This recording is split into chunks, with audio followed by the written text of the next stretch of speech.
नमस्कार, मैं आपके साथ हूँ डॉक्टर कविता मेहता। हमारे ऋषि मुनियों ने मनुष्य जीवन को पवित्र व मर्यादित करने के लिए जन्म से मृत्यु पर्यंत कुल 16 संस्कारों का आविष्कार किया, जो मानव को लोक ही नहीं परलोक में भी सुख प्रदान करते हैं।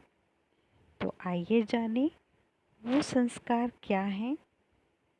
प्रथम संस्कार, गर्भाधान संस्कार। श्रेष्ठ संस्कार व कर्मयुक्त संतान का जन्म हो, इस उद्देश्य से गर्भाधान संस्कार का विशेष महत्व है। गर्भिणी स्त्री के खान पान और भावी माता पिता के आचार विचार सात्विक हों, जिससे संतान उत्तम हो, यही माता पिता का कर्तव्य भी है और जीवन का उद्देश्य भी। इसीलिए विवाह किया जाता है।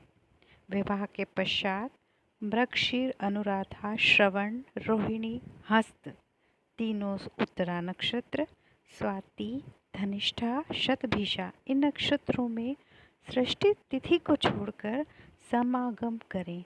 इस समागम को ही गर्भाधान संस्कार कहते हैं। पुंसवन संस्कार।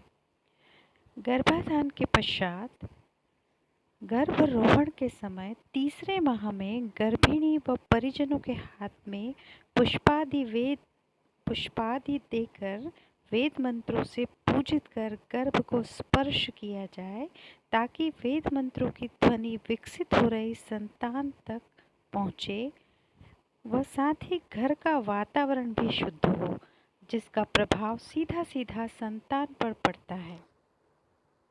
सीमांतोन्नयन संस्कार। ये तीसरा संस्कार है।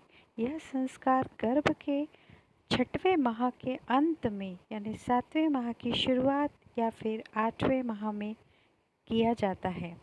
गर्भिणी की इस दौरान जो भी इच्छा हो उसे पूर्ण करते हुए सौभाग्यवती स्त्रियां सिंदूर से गर्भिणी की मांग भरती है, ताकि शिशु स्वस्थ हो और गर्भिणी प्रसन्न रहे, उत्तम स्वास्थ्य प्राप्त हो। यहाँ मांग भरने का आशय इच्छा पूर्ति से। चतुर्थ संस्कार जातकर्म संस्कार के नाम से जाना जाता है। नवजात शिशु के नालक छेदन के पूर्व यह संस्कार किया जाता है। स्वर्णखंड से मधु और घी को मंत्रोच्चारण के साथ चटाया जाता है, ताकि शिशु का बल बुद्धि वृद्धि हो। 2 बूंद घी और 6 बूंद शहद चटाने के बाद पिता प्रार्थना करते हैं कि शिशु को उत्तम स्वास्थ्य प्राप्त हो। इसके पश्चात ही माता का प्रथम स्तनपान करवाया जाता है। 5वां संस्कार नामकरण संस्कार होता है। शिशु के जन्म के 11वें दिन शिशु व माता को नहलाकर नए वस्त्रादि पहनाकर सूर्य पूजन व जल पूजन मंत्रोच्चारण के साथ करने के बाद शिशु का नामकरण किया जाता है। चूँकि नाम का संबंध जीवन पर्यंत होता है, अतः नामकरण का विशेष महत्व है, जिससे जीवन पर्यंत सकारात्मक प्रभाव संतान पर पड़े।